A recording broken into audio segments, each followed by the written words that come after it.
ESG stands for environmental, social and governance issues. It is a strategic consideration and assessment of environmental, social and governance issues for effective and responsible investment decision making and risk management by investors and other stakeholders of an organization. So that is what ESG is all about. It's a strategic consideration. You are having a long-term view and having a holistic view of what the impact of your company to the environment, to the society, and also on governance, and the impact of the society and the environment to your company or your organization. So that is what ESG is all about. Like I said before, when it originated from the financial investors' perspective. So it was investors that were keen about it. They no longer want to put their money in companies where environmental, social, and governance issues were not well addressed. So that's how they came up with that ESG. So they were now making investments based on, before they invest in any company, they have to check. They would like to know, is this company environmentally viable, socially viable? Is their governance able to, is the corporate governance robust? Because when you invest, and when we're talking about investors, we're not talking about individual investors, we're talking about like pension fund organizations, insurance. These are big investors that invest in billions of dollars.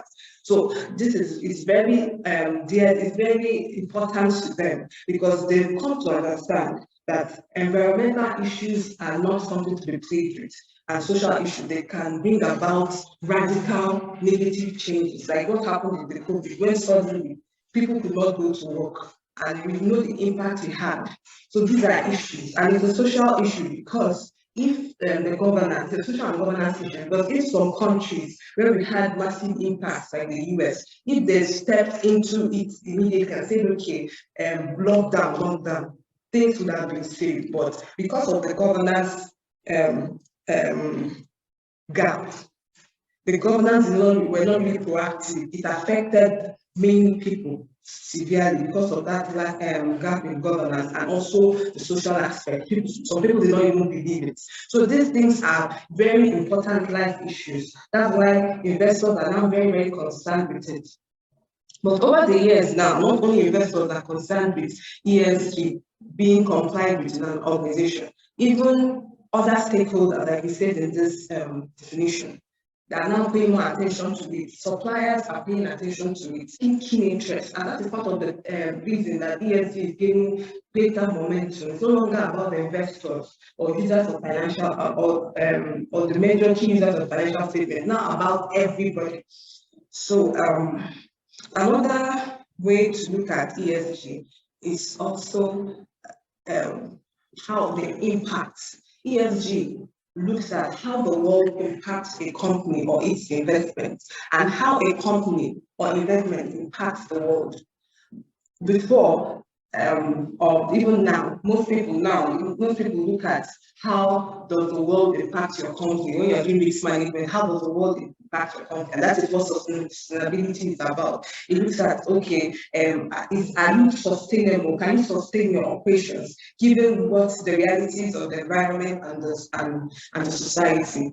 So that is what sustainability was looking at. But now ESG is looking at not only how the world impacts you as an organization, it's also looking at how your company impacts the world, and how your investments impacts the world, how the operations of the company impacts the world. So those are the two major things, and that's what makes ESG more proactive and more holistic. Another definition, I like us to look at another definition from Corporate Finance Institute. They define ESG as a framework that helps stakeholders understand how an organization is managing risks and opportunities related to environmental, social, and governance issues. So that is another aspect of ESG. ESG is not only about looking at the negative impacts that can come about environmental, social, and governance issues. You also look at the positives, that's the opportunity that it presents. Like seeing the environment now, how can I as a company maximize the opportunity presented in the environment to help increase my performance and also impact my society. So it's not only looking at it, does not only look at the risk, it also looks at the opportunities. So, and like I said, it's stakeholders, help the stakeholders understand how an organization is managed. Your stakeholders include investors, employees, suppliers, the government, and the public. So that's what ESG means. Like we said, ESG stands for environmental, social, and governance issues or criteria or factors. So what is environment? Everyone talking about environment, the E in ESG, environmental. What does this refer to? Environmental criteria considers how a company safeguards the environment, including their corporate policies on environmental issues. So that is what the environmental criteria looks at. How does the company safeguard the environment? And what are your policies? Not enough to say we are doing this. There must be a policy. There must be a corporate policy. Do you have policies on carbon emission? Do you have policies on recycling, on waste? So what does the environment entail when we're talking about environmental issues or criteria? It looks at air and water quality, biodiversity. Biodiversity has to do with the various forms of life, animals, plants, microorganisms. That is what biodiversity is about. It looks at climate change. How is your company handling the climate change? How are you preparing for that? And how are you also safeguarding the environment to preserve the climate? So climate change is what is happening. It's on us. The climate is changing because of the footprints left behind in years past, the things that we did without considering the environment. So that's what ESG wants to safeguard on the environment. How do you consider the climate? Do you consider the environment in your policies, in your operations, in your decisions? Climate change, deforestation, energy, GHG emission, that is greenhouse gases, which includes carbon dioxide. What are your policies for that? Of your organization depleting natural resources? Or are you, definitely you have to use the resources, but are you making plans for how to preserve and also how to sustain the resources you are using or replenish?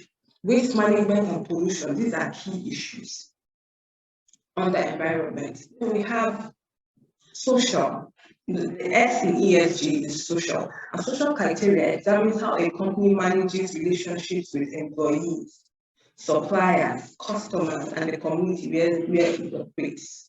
Like we said earlier, people were big on corporate social responsibility, but it doesn't end there. ESG now brings in your employees. It's not only about looking out externally, you have to also look inwards. So that's another thing about ESG. It looks external and inward. You look inward and external. That makes your operations and your performance more holistic than when you're just looking outward, external. You're not thinking of the inward. All of it plays out at the bottom line. It impacts your profitability and your sustainability as an organization. So that's why investors are very keen about that, because the loss of key employees can crash a company. And also, when you lose customers because of how you relate to them, it can also crash your market share, and the investors will be at loss. And the whole there will be an impact on society as well. So, and look at things like community relations. That's another buzzword: DEI, diversity, equity, and inclusion. What is your DEI position? What is your DEI policy? Do you embrace diversity across board, both at the management level and the middle management and operations level? Inclusion.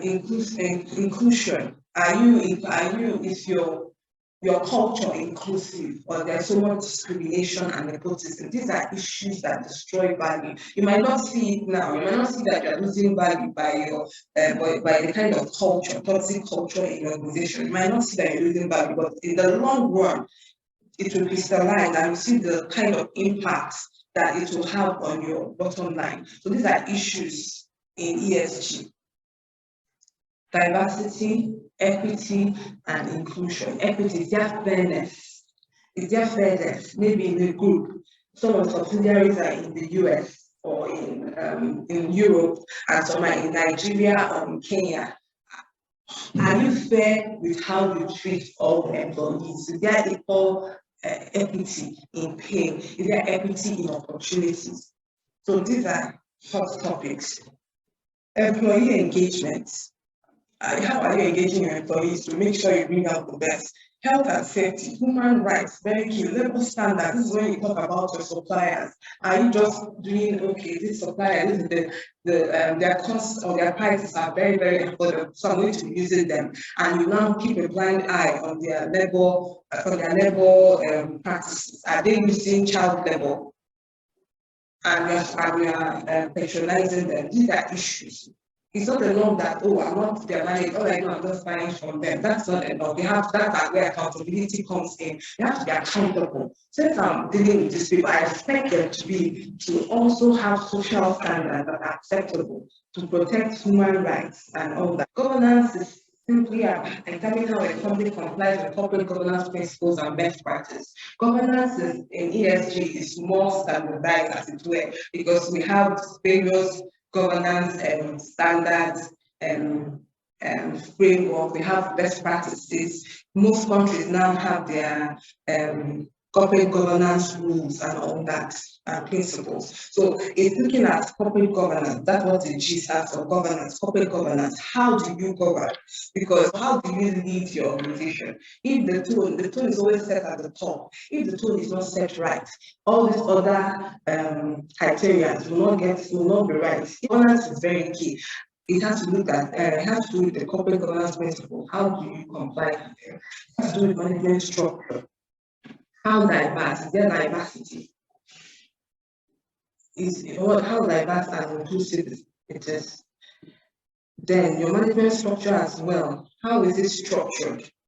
Is the CEO positions different from the chairman position? Is there enough transparency and all that? Then you have the business ethics. That's where transparency and accountability comes in. In corporate governance frameworks, there you have the ethical principles. These are very important in corporate governance. So ethics is like I'm passionate about ethics. So ethics is everywhere.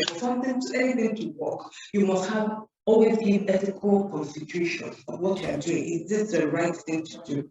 Is this right? Not only but by others as well.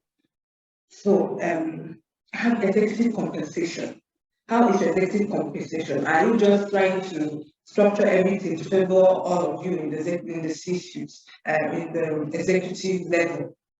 Is that how your executive compensation is structured? Is it transparent? Internal control systems, very important. They have to do with corporate governance. What are internal control systems? How is the audit committee? Is it functioning? Are there controls in place that will help your employees to work well and also guard against risk from crystallizing? Internal controls has to do with risk management. Tax strategy. What is your tax strategy? Are you trying to evade taxes indirectly? So all these are things that the investors look out for these days to make sure to know who to invest in. Because especially institutional investors, they know that the funds are actually not their own, theirs. It's different people's funds. So they have to be accountable. They're looking for effective and responsible investment decision making. We consider all the shareholders' rights. These are not corporate governance issues. Are the rights of the shareholders upheld? Do you maintain this? Their right to dividend? So what are the shareholders' rights?